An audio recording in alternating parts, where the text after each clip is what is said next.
Hello, everyone. Welcome back. This is Private Will, and I'm here for another briefing for another tabletop game, um, one that I discovered not too long ago, and I've been very enjoying playing this series around with my brother about it. We've been having a lot of fun with this one, but I wanted to feature it here. Um, I usually don't record with my brother, and this game is um, Undaunted Normandy by Osprey Game. Now, before we begin about talking about the game, I wanted to say that it's been about a month and a half since I have last recorded anything, and I've now noticed that I've got 100 subscribers. So I want to thank you all for subscribing to the channel and watching my games as I go along. Very appreciated. I was very surprised to get 100 subscribers. I'm doing this mostly for fun. There's not a lot of professionalism going on here.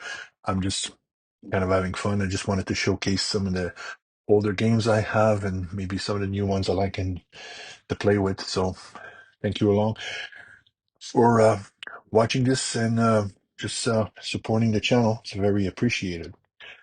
So with that being said, we're going to go back to the game. Now, the story for Undaunted, it came out, 5, 6 years ago? And I remember it was just around the time I was coming back to my tabletop games, moving away from the computer games. And I had seen videos about it, playthroughs, but at the time, for some reason, the game just did not. I don't know, it just didn't track me at all, or something. Or maybe the videos I saw played, were not for me or for whatever reason. So I kind of pushed it away, and I figured, well, it's a squad level game, it's something I like, but maybe it's just not for me. But what happened last year, just before Christmas, a YouTuber I really enjoy watching, a fellow from England named Andrew Chung, actually showcased this game on his channel, and he did a pretty nice playthrough. And he totally sold me the game, and I went out and purchased it, and been playing with it for quite a bit. And like I said, we've played through, me and my brother played from all 12 scenarios of this particular version, Normandy, and we've been having a lot of fun with it. It's a fairly simple game to learn, but it has the nice complexity to it that you need to, you know, go through as you do the playing. So it's a very fun game. Not complicated, but it's got some things that you really have to think about when you're playing. So basically, how it works is that you've got your map, which is just boards, little cardboards that you place on, and you set it up as per the scenario. On the mat itself, you're going to have your counters, which will represent the cards that you'll be playing, but you're just going to be moving these along. Everything happens with the card. This is just to show you where the particular unit is on the map at the time. Um, you've got objective points, which you have to capture and to control, which helps you achieve the victory. And then you also have like this one here, that's a control. I'm controlling this territory here. This has been scout. This has been scout for the United States, and everything happens with the cards. And what I want to do in this first video is just to showcase the cards, so that we have a better understanding of how the rules work and how the game functions. So you got in short three kind of decks, if you want. You've got the decks that you're starting with, the playing deck. It's this one here. Depending on what scenario, you might have more or less card, depending on what the scenario will say. You've got a discard deck, which is where you put in the cards that you've played during a particular turn. And on the side here, you can see you've got your reinforcement deck, which is where you bring in more reinforcements for your your uh, your playing cards. And it's sort of a think of it as a sort of a card building type of game, but it's a war game instead of something else like a, I don't know, for example, James Bond Legendary, if you want. It's sort of the same type of thing, but just as a war game. Now, the cards that you have, well, the first big one is the platoon sergeant, and each cards are pretty nice because they got a nice artwork on it, and each card is individual, so you have one name on the card. Now, the platoon sergeant is never represented on the board itself. It's sort of a he's in the background commanding everything. And the platoon sergeant has three actions that you can take when you draw it during your turn. You can bolster and command. Now, before we go into that, I think I'm going to talk to you about the point. Uh, this point here shows you the value of the card. And this is important because this is the value of the card when you start for the initiative, when you first start a round. So at the start of every round, you're going to play for initiative, and whoever goes first. So sometimes you might want to go first for whatever reason, or you might want to just let the other player go first, depending on what you're trying to achieve. But this is how you're going to determine the initiative. And each card, as they go down in importance, have less value. So this is your platoon sergeant. He's got a value of 9. Obviously, if you play this, your chances are pretty good that you're going to end up with the initiative. This is what you want. Now, bolster, what does it mean? Well, every time on each card, you've got the command that you can use, and there's a number next to it. And that's basically telling you that you can bolster 3 cards. So the platoon sergeant will let you take 3 cards from your reinforcement and put them into your draw deck for next time you're going to shuffle your cards and put them back into your playing deck.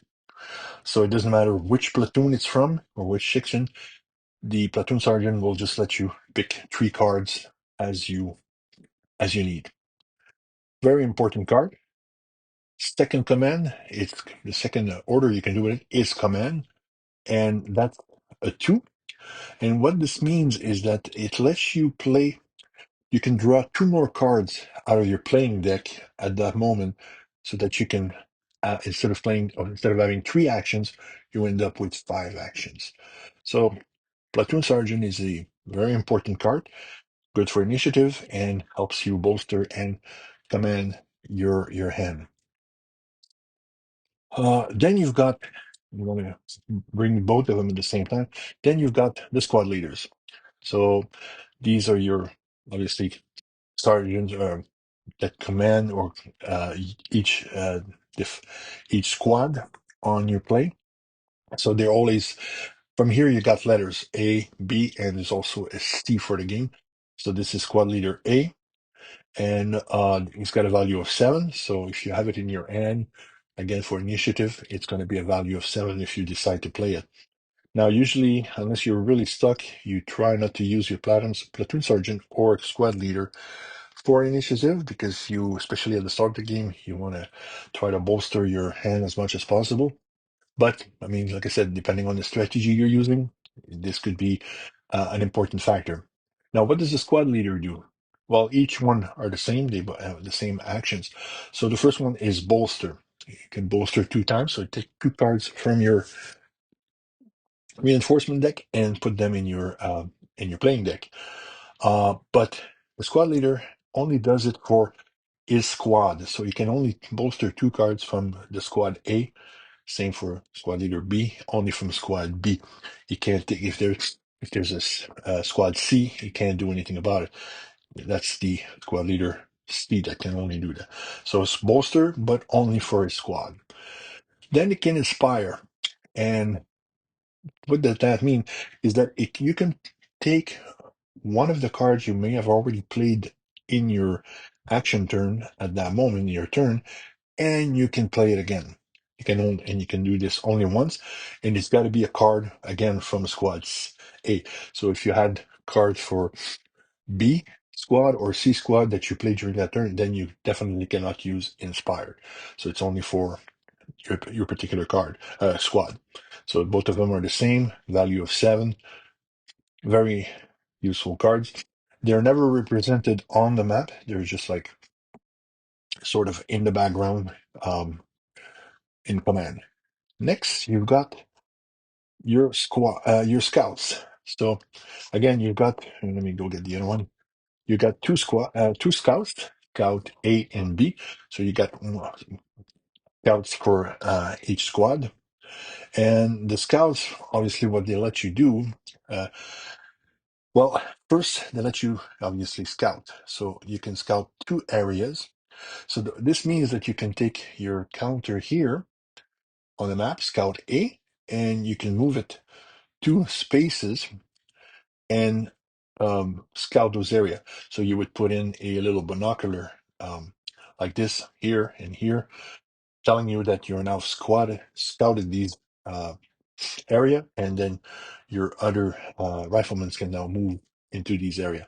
Your rifleman cannot move into a section here where it's not been scouted. So that's very important. So that's what the scouts are for at first. Obviously, you want to map out the area, make sure that your rifleman can move in and take control of the objective point. Then it can recon. Recon means that it can remove a fog of war card. Now, the fog of wars are just worth 1 point, and they really don't serve anything except sort of complicated your playing during a specific turn, because you can't really do anything with a fog of war. You can use it as if you want initiative. It's just worth 1 point. So if you get lucky, you might get initiative out of it. But that's pretty much all you can do with it. It's just a card to represent. Sometimes things don't always happen the way you want it during an operation or that moment or during the combat. So it's just like that's what it's for. So it with the scout, you can remove one of those cards from your playing deck and put it away. It's no longer in use in the game. It can attack. It can attack just once, like with one die, right? And we'll talk about the attack when we're playing. So, and then it can conceal. Now, conceal, what it means, it sort of add. I might have mixed this up here. I'm gonna have to check, but either one of them, conceal means that it's going to add a fog of war card into the other player's playing hand. So that, again, to hinder him, so he ends up with a card that's not really useful to him, and he's going to have to waste a recon action, for example, to get rid of it if he so wishes. So that's what the scouts do for this game. Now, after that, we've got our riflemen. So you have, in this case, squad A and B, rifleman A and B. And those are your important cards because they're the only units that can actually take control of a specific area. So when the scouts move in, they put in the scouts here, the binoculars, telling you that the area has been scouted. But in order to gain control of an objective point like this one here, then you need your riflemen. So your riflemen are very important, and they're usually the one that your opponent will try to get rid of as quickly as possible, because if you run out of riflemen, then you cannot take control of any objective point, which makes your games pretty much lost at that point. Now, the rifleman has a couple of commands that you can use. First, it can move. It moves one, so it can only move again in an area that's been scouted. Okay, so just take your counter and you move it to the area that you want to go. Control. If it's in an area like an objective point here, it's been scouted. You have your rifleman here. Instead of moving or doing anything else, it just flips over the binocular to a control, and you now have two objective points to your total. And then it can attack with one die. And like I said, we'll cover the attack when I do the playthrough. So those cards are pretty good. They're worth 5 points for the initiative. Um, Usually you're kind of I mean, for my playing so far, I haven't been really be using them unless I have to for initiative because they're too important, like to shoot at your enemy and just try to eliminate his own cards. So sometimes you try to keep them in reserve for that. You try not to use them too much for initiative. And then you've got your fog of war.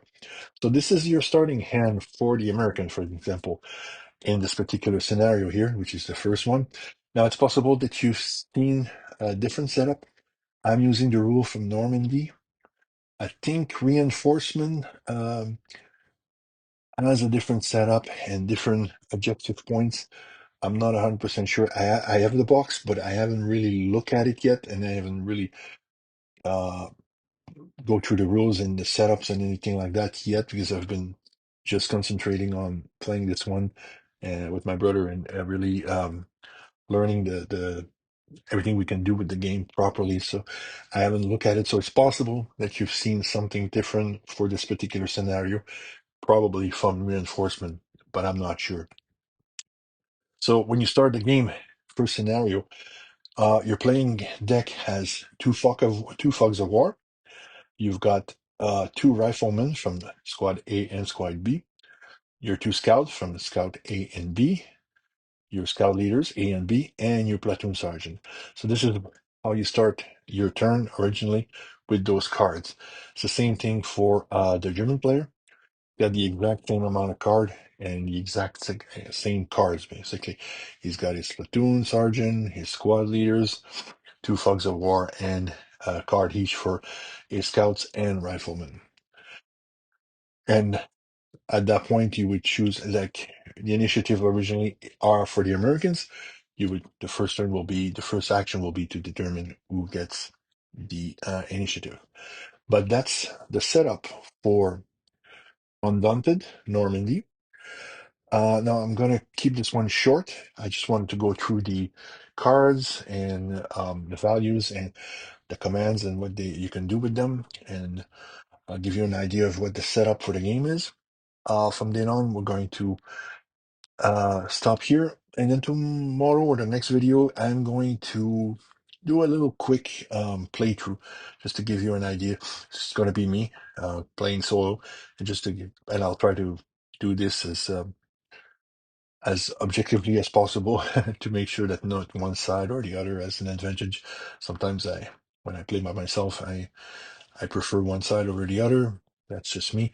So I'm going to try to play this as clear as possible, just to give you an idea of how the game works, and just to show you just how simple it is, but also at the same time how it can be a bit tricky to come up with a nice playing concept as you go along with the cards. So there you have it. So this is just an introduction to Undaunted Normandy. And I'll see you in the next one where we're going to do a playthrough and hopefully be able to show you um, how the games work. So until then, take care.